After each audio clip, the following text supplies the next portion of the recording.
What's up, everybody? Welcome to a brand new episode of Life's a Garden. Just a quick reminder, if you have not yet, please subscribe and follow on all platforms, YouTube, Spotify, Apple Podcast, anywhere you can get your podcasts. While you're there, rate, review, share it with a friend. Anything helps, for real. It helps just little by little make this podcast grow just a little bit. So it is very much appreciated. Today's positive, motivational message: don't judge a book by its cover. Now, this is one that we've heard since we were kids, right? If you haven't heard that one, you're living under a rock. Or you just had a bad childhood.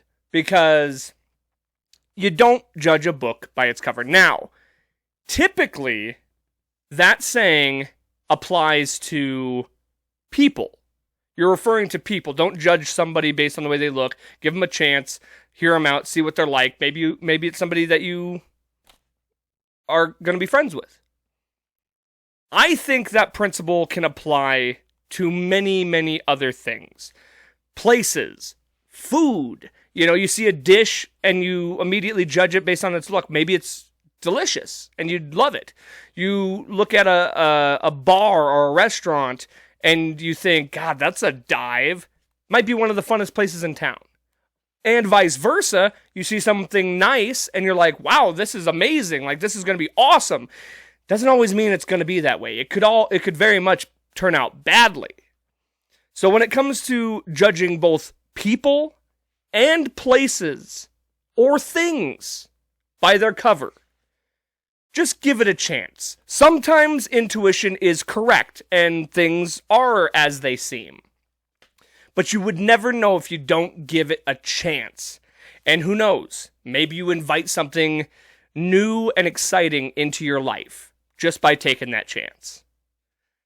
And with that, let's get into today's episode. It's episode, I believe, 100 or 200. See, I don't even know. 241 of Life's a Garden.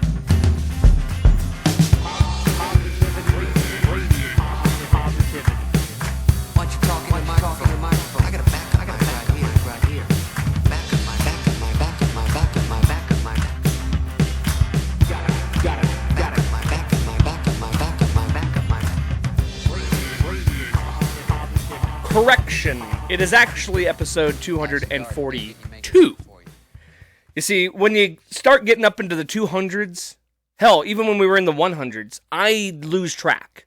Been doing this podcast a long time. We got a lot of episodes. 242 episodes? That's pretty crazy if you think about it. Like, it doesn't seem odd to me anymore because it's an annual thing, a weekly thing that I do here. So it's just like another one. Here's another one. I don't think about how many there's been. And whenever it comes down to like thinking about the actual number, it just is lost on me, to be honest with you. Impressive nonetheless. 242. Coming at you a day late. This tends to happen from time to time because I was busy as hell this weekend. Had no time to get the podcast. I mean, technically I did. I could have done the podcast on Sunday, but I could have recorded on Sunday. But first of all, daylight savings completely fucked shit up for me. I slept in way later than I meant to, and then the Nuggets were playing. So I was like, no, I'm just going to go downtown. I'm going to watch my Nuggets. I'm going to probably have a few brewskis, and then after that, I'm not going to want to do the podcast. But it all works out because we can do it today. And it just comes out one day later. Also, I wanted to hold back on doing the podcast because of all the events that happened this weekend. I wanted to talk about it. I wanted to, reflect on it and tell the stories and all that. So let's get into it. Went to Bozeman, Montana this weekend for concert. Cousin Aaron.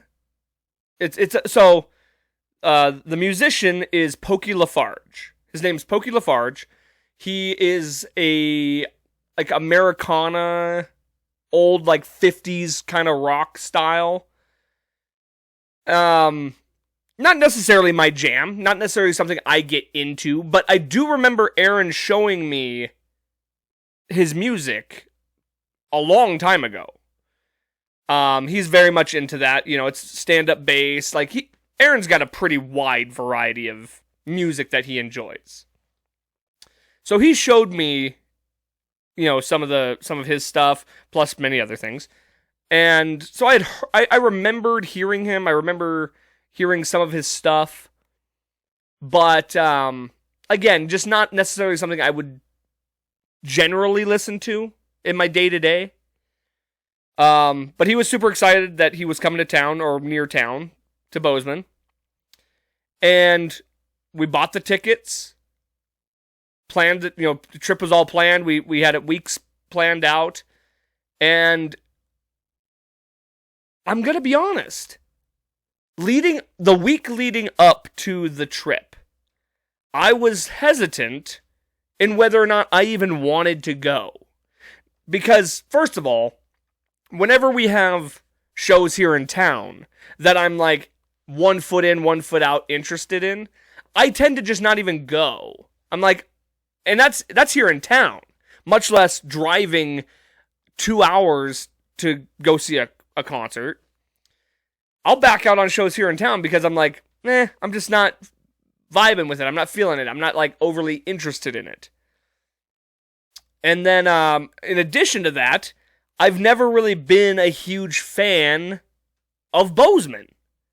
I've never really spent a lot of time there, but, the one concert I did go to in Bozeman was one of the worst concert experiences of my life. Just shitty crowd, douchebag people, almost got in several fights, just did not have proper concert etiquette, would be a way to put it. Or, who knows, maybe it was just a bad experience. Either way, that's my one very small experience. In addition, most of the times I've been to Bozeman were times that I wasn't really, like, going out much. I was just going to whatever event was going on there, and then back to the hotel, and then that was pretty much my experience. Also, Bozeman has this reputation of being a very hoity-toity, white-collar city. It's becoming that, because everybody's moving there, this, that, and the other. So I was already kind of like being torn from two ends. Do I even want to go to Bozeman? Do I even want to go see Pokey Lafarge? Like, I don't know. Like, I'm not really feeling it. But I said to myself, listen, worst case scenario, this is a great excuse to get out of town, to just go do something different this weekend, and to spend some time hanging out with my cousin. And when I tell you, don't judge a book by its cover, it's perfectly indicative of my situation this weekend. First of all, you just heard me explain why I wasn't overly interested in Pokey, and all my negative thoughts on Bozeman. Turns out, both were a blast. So the concert, I had a great time. I knew maybe 2 songs that he did. That's the other thing, you don't really know a lot of the music. Sometimes that doesn't matter. You just enjoy the show. I didn't care I didn't know any of the songs. It was a blast, and they were, they put on a good show. We had a great time. I also was excited to check out the Elm, which is one of their newer venues there in Bozeman. Beautiful venue. Like, it's pretty small, pretty intimate area, but well made. It's pretty simple, but the sound system, everything sounded really good. Great stage. They had a balcony. I can't complain. The Elm was great. I very much enjoyed checking that out. And then Pokey Lafarge just put on a great show. Like, I was fully invested. It was kind of nice, too, because there wasn't, like, a ton of people there. Like, it was still a good crowd, but not enough that you weren't like completely jam-packed in there. So it was easy to move around, and you weren't getting claustrophobic or nothing like that. Had front row seats, or, standing room. And I was blown away. It was a great time. And I was really glad that Aaron got to see him. First time he's ever seen him perform live. Didn't know that. So that was cool to like be able to be there with him for that experience. Pokey ends up throwing a pick off the stage. Aaron goes to reach for it. It hits him in the shoulder. I knew it had hit on the ground. I'm looking around. Bang, right there. So, and of course I gave it to Aaron because, he's more of a fan than I. So I felt he deserved it. Plus it hit him. So, of course. So that was kind of cool. And then, on top of all that, we had a blast in Bozeman. Who would have thought? Not me. I would have never thought. We had a great time. Went to several bars. The before the show, well, before and after the show, the day of the show. So here's another little story for you. I ended up working a half day because the show was on Friday. Worked a half day. Went and picked up Aaron. Also, a friend Sarah came as well. So picked them up. Rolled out to Bozeman. I forgot what an easy drive that is. Besides the wind, like it's very windy, and it was just overly windy that day anyway. Besides that, and as long as the weather is cooperating overall, it's a damn good, easy drive. Scenic. It's really not that long. Like, you get there pretty quick. Traffic's nothing. So, now knowing that, I might be making more trips to Bozeman through the summer. Just for the hell of it. Because we had a good time. Stopped at a couple of cool bars. Oh, and by the way, I just got to shout out the Hilton Garden Inn. Beautiful hotel. Like, reasonable rate. Very, very nice hotel. Just wanted to point that out. In a great location. Everywhere was super easy to get around. So, during the show day, we stopped by, we had dinner at a place called Bourbon. The Bourbon, I don't know. It was really good. Great barbecue food, a little spendy, but great. Great food. We went to a place called the Cat's Paw. I think every bar we went to was kind of a little divey, except for this bar called the Cannery. That one was a little bit more upscale. But anyway, Cat's Paw, big, huge bar, pretty divey. This place called the Hoffer House, I think is what it was, or the Hofferman, something like that. Super divey. Like, super divey. But incredible. Like, great staff, great. Apparently the food there is pretty good. We didn't eat there. Next morning after the concert, we go have breakfast at this place called the Nova, which was really, really good food. Shitty service. Bad service. Gotta demerit them for that. The service was not good. Guy must have just been having a bad day or whatever. He was just weird, like kind of awkward and just very short, just not having a good day. And he was literally, like, very clearly letting us know about it. But the food was great. So, you get some stars for that. Then we stopped by a bar these are all on Main Street. Bar called the Crystal and the Cannery. Both great bars, both great experience. That's the other thing, too. Everybody we interacted with, besides the one guy at Nova, everybody else was super nice, super friendly, great service. We're walking around downtown. One thing I will say I do like about Bozeman versus here in Billings. The community downtown is just, it's popping. People want to be downtown. People are walking around. They're going into shops. They're going into restaurants. It's very communal. Whereas the only time it's really communal here in Billings is when they have an event like Alive After 5 or, any of those street parades. That's the only time you really get a communal event going on downtown. Obviously, you have times where there's like concerts or multiple of things going on down there. And you'll have people walking around. But it's usually not just a random Saturday, right? Where people are out and about. Because people don't want to be around in our downtown because it's kind of seedy. Whereas Bozeman's downtown was actually very nice. And I was a little jealous of that. As much shit as I give Bozeman, they impressed me. And, like I said, everybody was super nice. Oh, I guess Sarah mentioned that one of our servers wasn't, she thought maybe she had an issue with us or was giving us attitude or something of that nature. And I didn't feel like that. But then she kind of mentioned, she's like, she could just be having resting bitch face. And I said to her, I didn't notice her face because from my perspective, she had resting tits face. As in, may I please rest my face upon your tits. She was gorgeous. But no, I didn't think she was, I thought she was great. Like, I thought pretty much everywhere we had service was amazing. All the food, all the drinks, like everything was great. I have zero complaints, to be honest with you. The show was great. Yeah. I mean,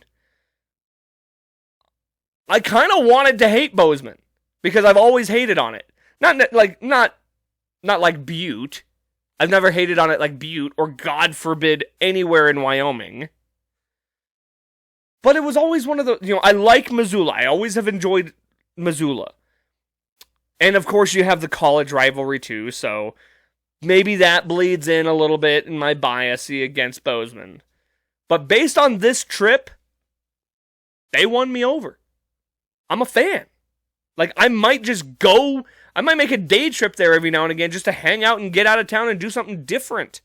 That's how much fun I had. That's how enjoyable of a time it was. So, shout out to Bozeman. You won me over. Now, I will say this too, okay? Let me just say this. I live here in Billings, and I'm sure most people who live here, if they aren't this person, they know this person. There's always somebody close to you, or like I know many, many people who just absolutely shit on Billings. And I get it to an extent. There are certainly things that aren't, the best. There are certainly things that could be better. There are, it's not certainly not the greatest town. It's certainly not the top level. We could probably have more events here. We could probably have more things to do. I understand all that. I've lived here my entire life. If anybody knows the ins and outs of this town, it is me. But let me just say this. Maybe it isn't that this town sucks so bad as much as it's your attitude that sucks so bad. Because, don't get me wrong, going to Bozeman, yes, it was a breath of fresh air. It was a new scenery. We had fun. We got to check out new bars. We got to just have a whole different experience. I believe when you stay in one place for long enough, it becomes stagnant and you kind of become bored of it and you can become resentful of it. It's not necessarily always the place. It's it might just be you have a shitty attitude about it. Yes, and again, I do understand that there are negatives, right? But if you focus on those negatives, that's all you're going to know. Focus on the positives. Help make the community better. If you're going to bitch and moan about how bad the place is and not do anything to help make it better, then what are you bitching about? I know our tax dollars should probably help with some of that shit too. Yes. It is a catch-22. And I will also go out on a limb and say this. I'm not going out on a limb, but I will compromise in what I just said and say this as well. I've also been a very big Billings advocate for a long time because I've always just hated people knocking on my town. Like, I want it to be a nice place. I want it to be better. I've always enjoyed living here. And there's plenty of things I do like about this place. And I think I might have overly thought, made that my mindset when I should open myself up more to other places and accepting of other places and try to experience more places through even just here in Montana. So I'm not on this Billings is the best train by any standard. But also it's not the worst. Like, come on. It could certainly be worse. You ever been to Detroit? Huh? I mean, I'm sure Detroit has a lot more, events and things like that to offer, but they got problems. You ever been to Flint, Michigan? You ever been to Baltimore? It could be worse. Just saying. Could be worse. But anyway, so we end up, second day we just hung out, day drank a little bit, we were definitely a little hungover after the concert. So we ate some food, had some drinks, and then came back to town. By the time we got back to town, it was about 5 o'clock here. And I didn't even go home. I just went straight downtown because I wanted to watch the UFC fights. So I just went straight downtown, dropped those guys off downtown. So I didn't even see my house until 1 o'clock that morning. 1 o'clock Sunday morning is when I went back home. I left my house at about noon on Friday, and I was home Sunday at 1 a.m. So, yeah, that's how that went. Now, I will say about the fights, okay? Let's talk about the UFC fights for a second. Certainly not the outcome I wanted between Alex Pereira and Magomed Ankalaev. I hate these Dagestani fighters. Mostly because they're just fucking boring. Okay? They're boring. On top of that, they are one of two ways, okay? They're either completely not entertaining at all when it comes to just their personas, or they're complete fucking assholes. I think Umar Nurmagomedov is a dick. I think Islam Makhachev is a cocky prick. I think Khabib was kind of a cocky prick. Certainly Khamzat Chimaev is. He's Chechnyan. He's not really Dagestani, but he kind of runs in that group a little bit. Either way, I'm just more than anything, I don't like their style. It's boring. Is it effective? Certainly. There's a reason there's so many of them are champions. But it's boring nonetheless, okay? I do think Alex Pereira did not fight his best fight. I think he could have certainly done a lot better than he did. So, you put a little blame on that. I think he was fighting a little timid. I think he wasn't expecting what he got. I think he was probably thinking there was going to be a little bit more wrestling than there was. He didn't get taken down once, I'll tell you that. And really, he didn't get his ass kicked. He got staggered one time. There was one moment in the fight where it was clearly Ankalaev was on it. One of them had the better of the other one. There was one time only, and it was Ankalaev. He staggered him, and it was at the end of a round, and that was it. Okay? Other than that, I probably would have said Ankalaev did win the fight. I don't think he did enough to earn a title. Certainly. I don't think the performance he made was title-worthy. But do I think he won the fight? Yeah. On the scorecards? Probably. Yeah, I would say so. And now they just have to run it back. You got to run it back because it was such a boring-ass fight. And Alex Pereira has earned the right to get a rematch based on that performance. And based on his body of work overall. He deserves a rematch. So yes, give him the rematch. Before I move on to Justin Gaethje, I do have to read this because this cracked me up. Okay? This is from the MMA Guru. Okay? I've heard of this account, right? MMA Guru. I believe it's on, is that Twitter or X or whatever? Either way, this is what MMA Guru posted, and it is just the best, okay?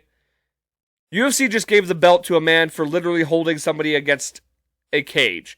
Not a combat sport. Rewarding absolute cowardice in the highest level of the sport as we know it. Dumb, ugly, inbred, cousin-fucking, child-marrying, freak, goblin, giant, hideous creature. Hashtag UFC 313.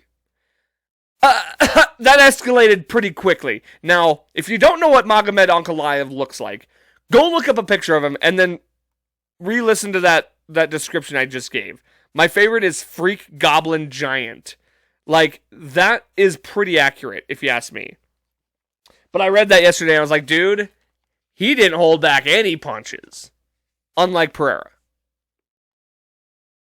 Now, the Justin Gaethje, Rafael Fiziev fight, or Rafael Fiziev, bro, it was everything anybody would have ever expected or wanted. It was an absolute banger. And it was fight of the night. I agreed with the judges. Justin Gaethje clearly got the better of him. Dude, that uppercut, picture perfect uppercut. Like, couldn't have been better.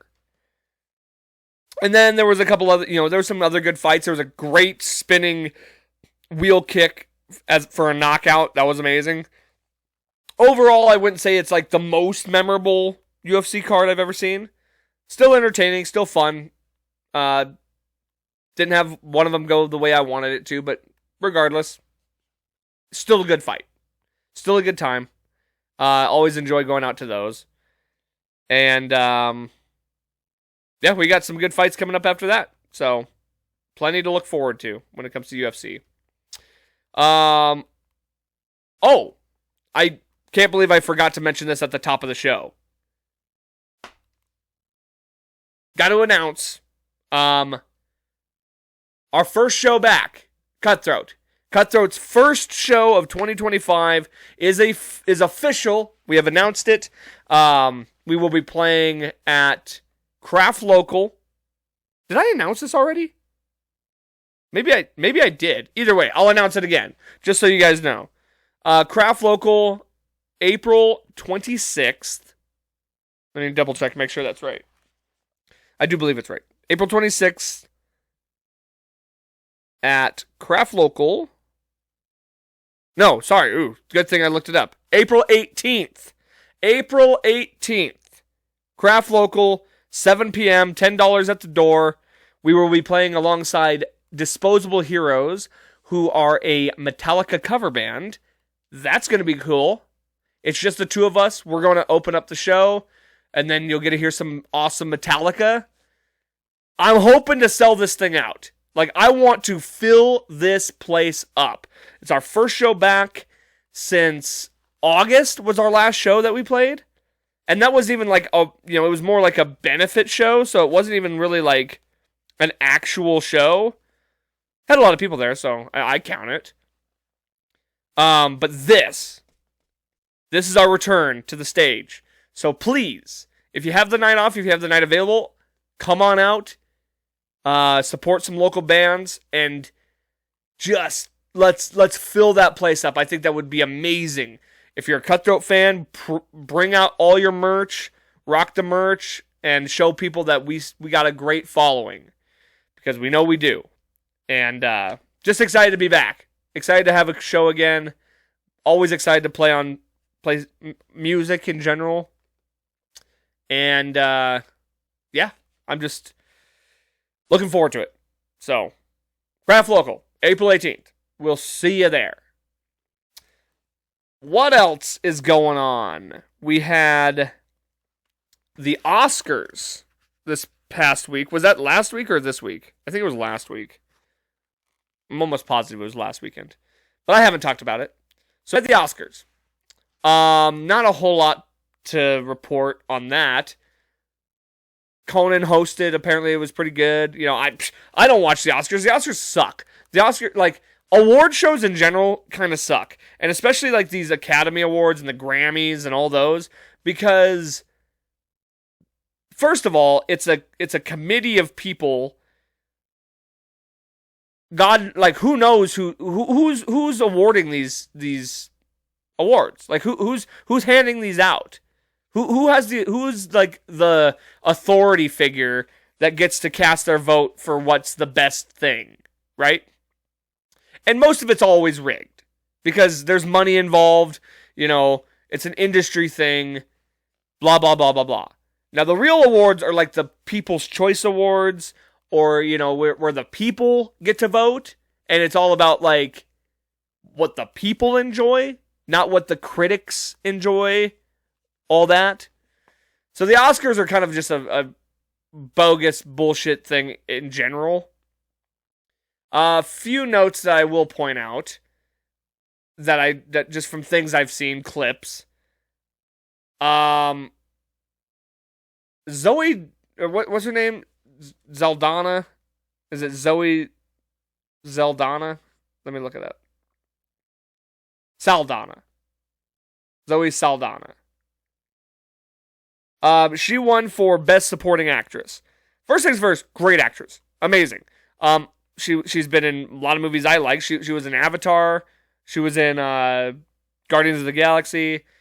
Those aren't really, Oscar-worthy movies, besides like visual effects and things like that.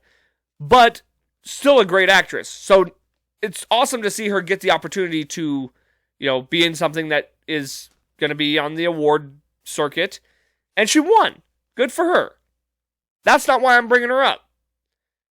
I'm bringing her up because she absolutely made not a fool of herself. That's not the right term. She was just exhibited the highest form of theater kid energy you could possibly see. And it's not just her. There are so many actors and actresses or musicians who win these awards and are just like, they put on this fucking performance itself. She's up there, she's going, "Mommy! Mommy!" It's like, dude, are you 10? What the fuck just happened? Did you just like suddenly become an 8-year-old all of a sudden? Mommy! That was so fucking cringeworthy. And then she's crying around about being a Dominican and, I'm the first Dominican woman to ever win this award. Great. Good. What do you want me to say? Good. Who gives a fuck? Like, congratulations. I'm glad that, people of color can win awards. Yes, of course. I think the best people should win. The fact that we have to make this big scene about it and make it such a celebratory moment and like, celebrate me and my culture. It's like, I get it. I have nothing against that, but to make such a fucking giant like, just like make it a scene about it. It's one thing to say it and to like, just make recognition of that. Of course. Why not? It's something to be, talked about. But just to be like crying up there, "Mommy!" So cringeworthy. Now the other beef I have with the Oscars is, hey, what fucking movies are these? Huh? What are these movies? Now granted, I couldn't tell you. I could maybe name, 10 movies that came out last year at all. In general, I could maybe name 10 movies. Because they just aren't putting out good shit. There's not a lot of good movies coming out.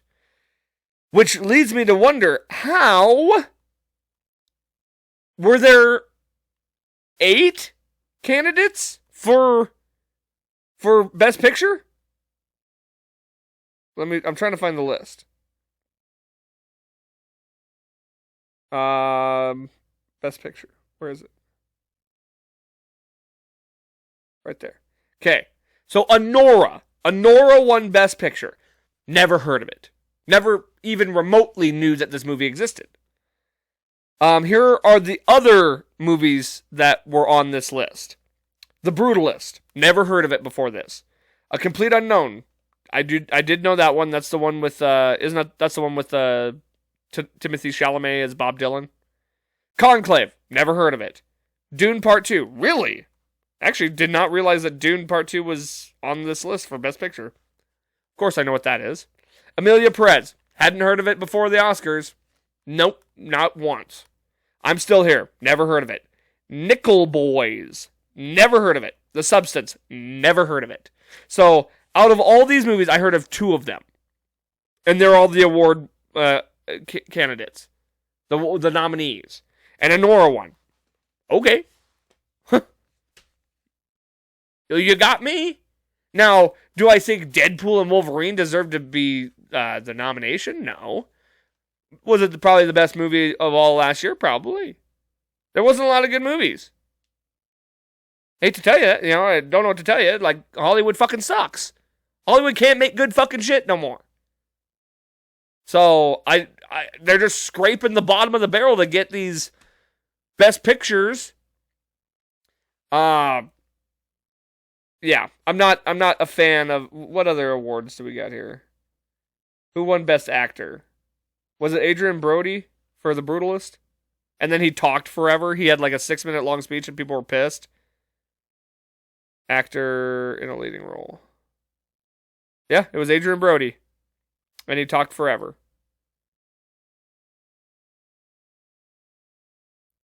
Timothy Chalamet was on there. Who won Best Actress? Because I know Zoe Saldana won Supporting Actress. Best Actress was Mickey Madison from Anora. Also never heard of her.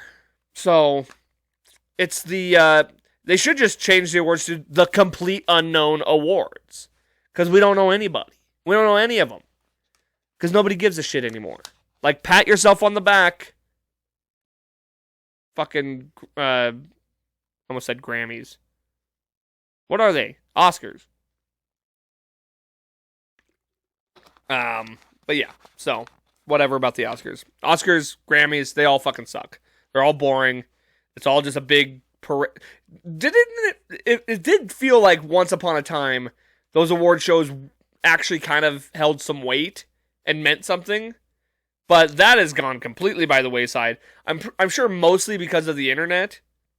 Because nowadays, you don't need an award show to tell you what the best movies are. You can just look at the reviews and, everybody has their opinion now. Everything's so, like, right there in front of you. When you had to watch these awards to, like, know what the best movies were or, like, know what the critics thought were the best movies. That's how you did it. You watched the fucking Grammys. You didn't really have the internet to, lean on.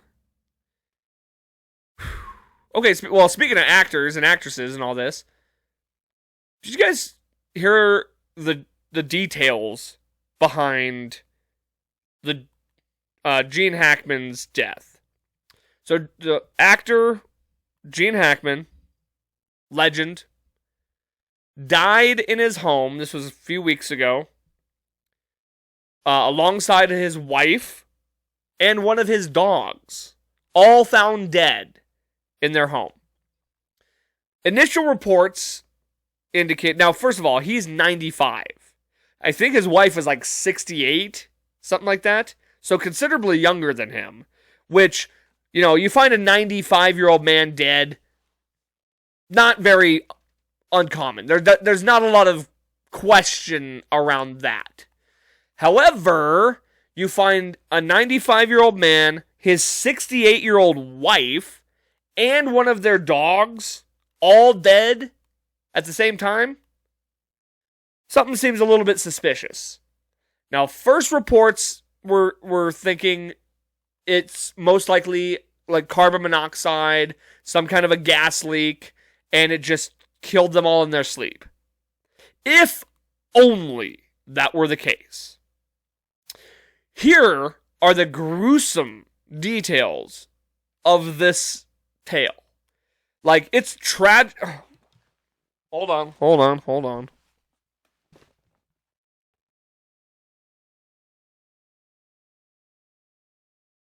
Sorry about that.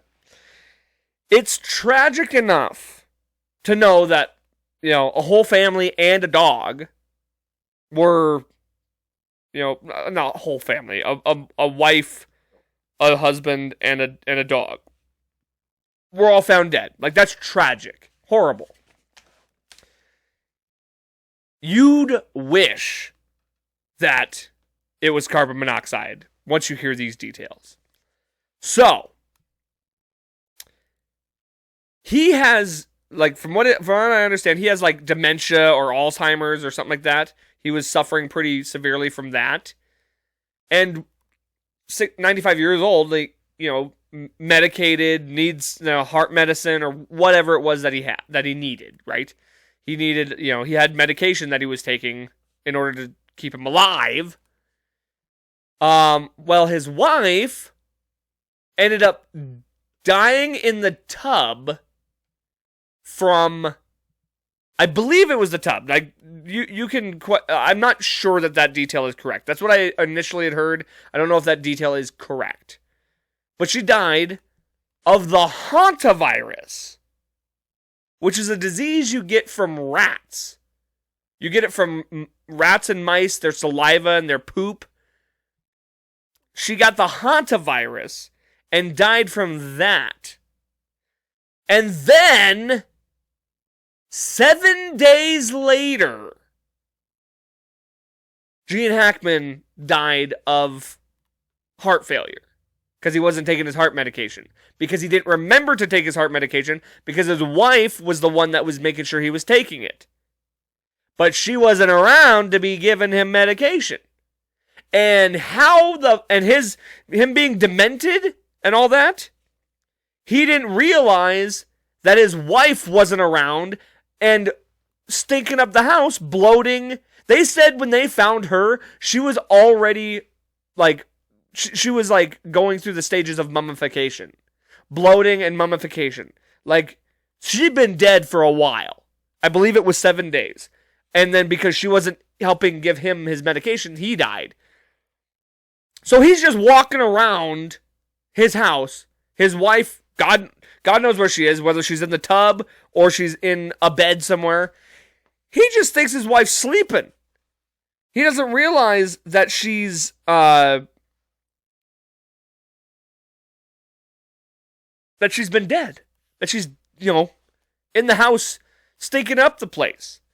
Now, I'm sure you're wondering, what about the dog? How did the dog die?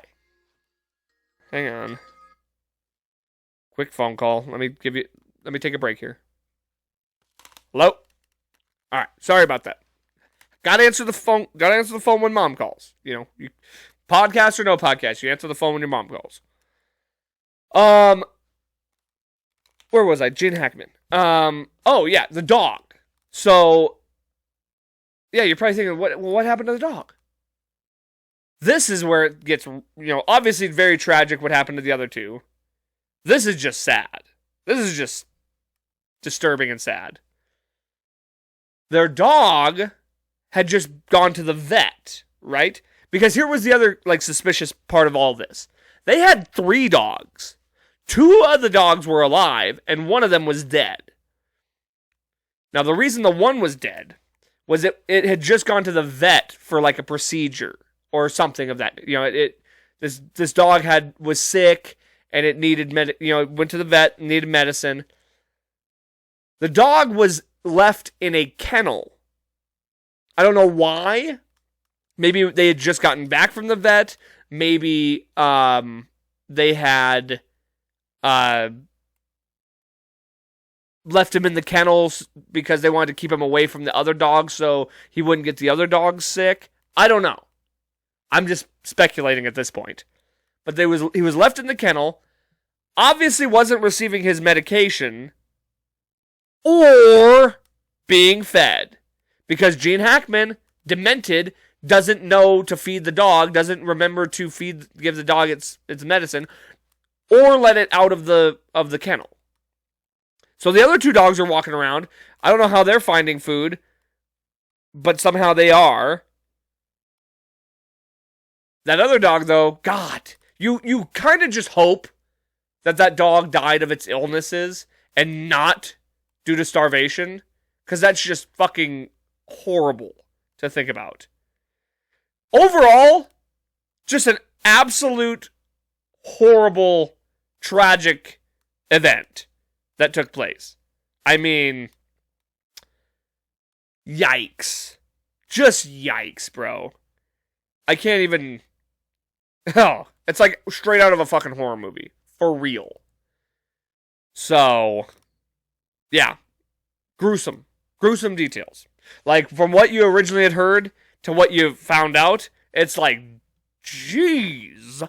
Because once you found out that she died well before him, you start thinking, was it a murder-suicide thing? If only. I mean, not seriously. Like, that's pretty horrible itself. But it's just the way, like, the fact that he didn't realize that she was dead, the fact that he didn't know to feed the dog and the dog starved to death, it's just, what a crazy way to go out in general. And then, of all things, to die of the hantavirus. I think they said like 20 people die of that a year.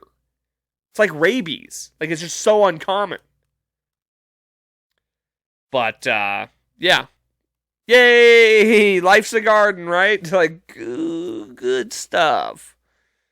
Dude, I've been on my phone all day.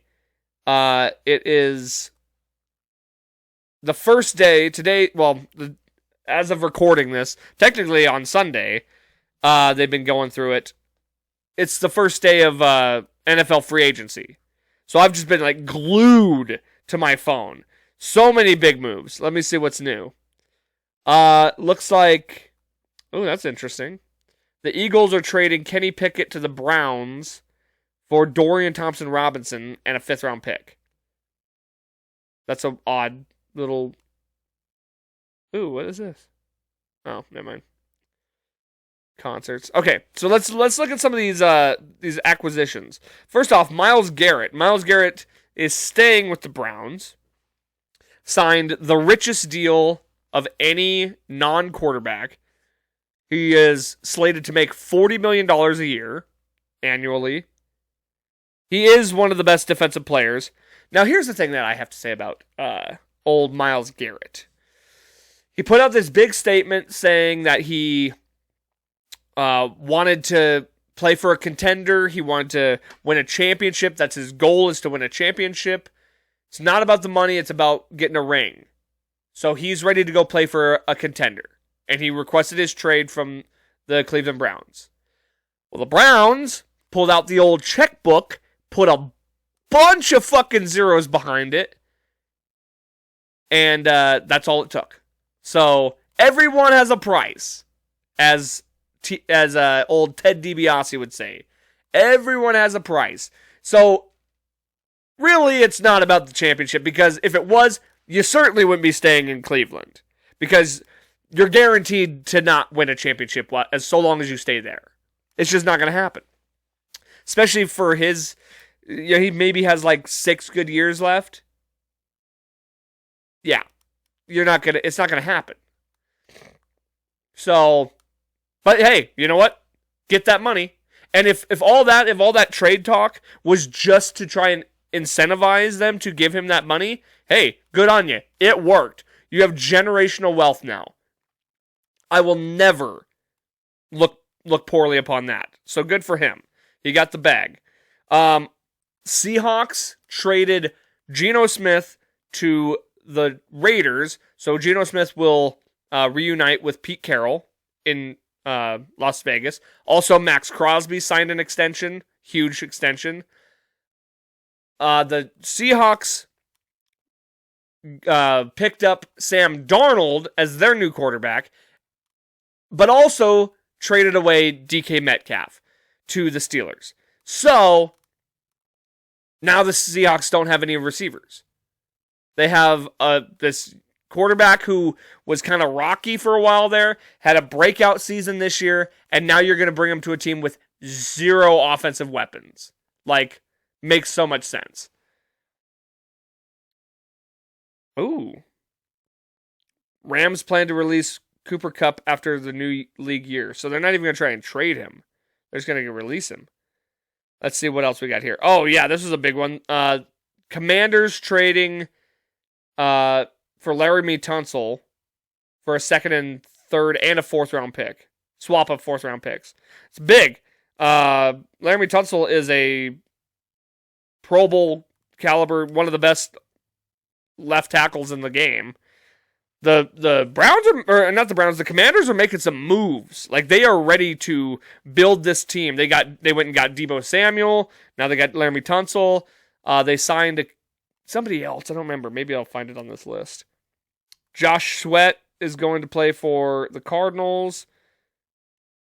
Oh, Justin Fields is going to the Jets.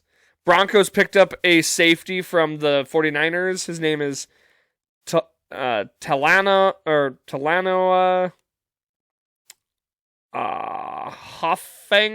Hafenga? Samoan, I believe. Yeah, very difficult to pronounce. What are some other big ones here? Oh, who is this? Trayvon Mooring going to the Panthers? God, they're just throwing money around. DJ Reed to the Lions. Braxton Berrios to the Texans. That's a good one. I like that. For only $2 million? Yeah, hell yeah.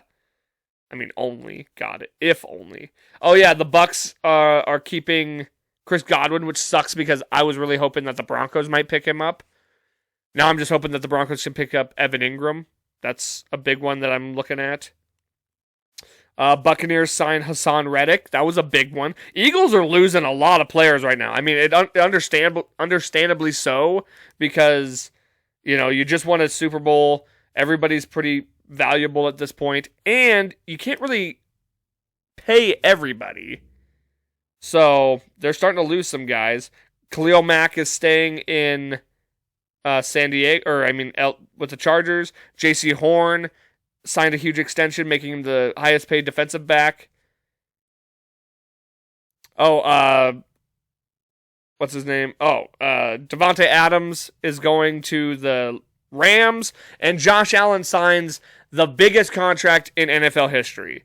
Signed a 6-year extension for a total of $360 million and $250 million guaranteed.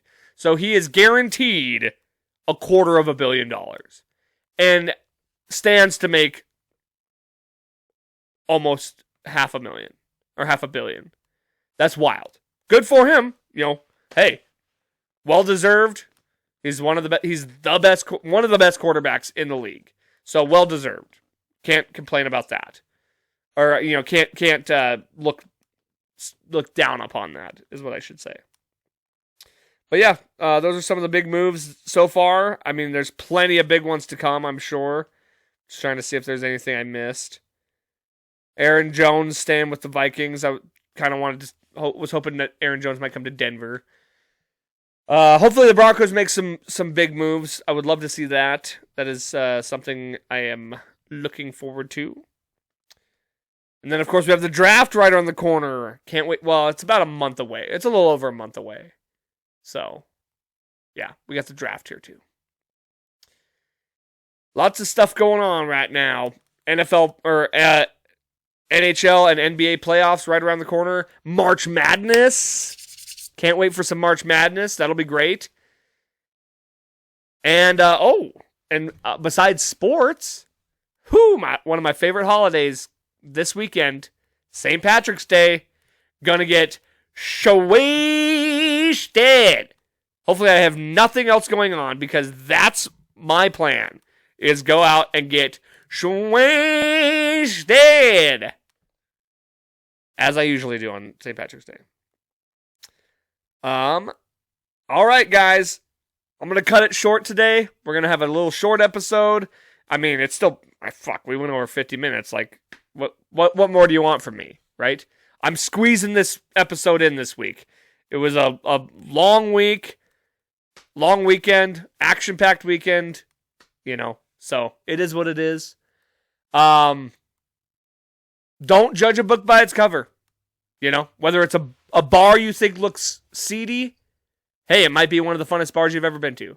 If it's a band that you think you might not like, you might end up loving them.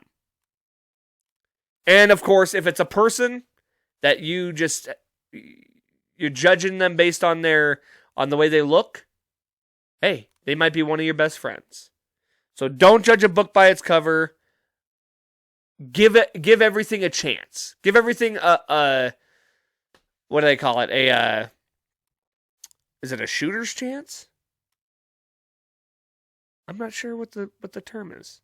Just give everybody a chance. Give everybody and everything at least a chance. And who knows? Maybe you'll like it. Right? And then what else? What else was I going to say? Check out Pokey Lafarge. Hey, check him out. He's good. And that's the other one. Make sure to mark on your calendar, April 18th, Cutthroat, Craft Local, playing with Disposable Heroes. Gonna be an awesome show, and we'll see you there. And of course, most importantly, don't forget, life's a garden. Dig it. Just gotta keep on keeping on.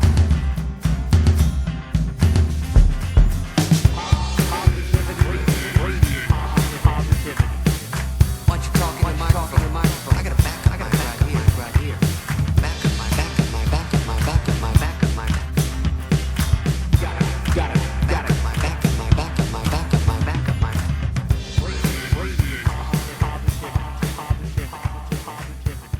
Life's a garden, dig it, you make it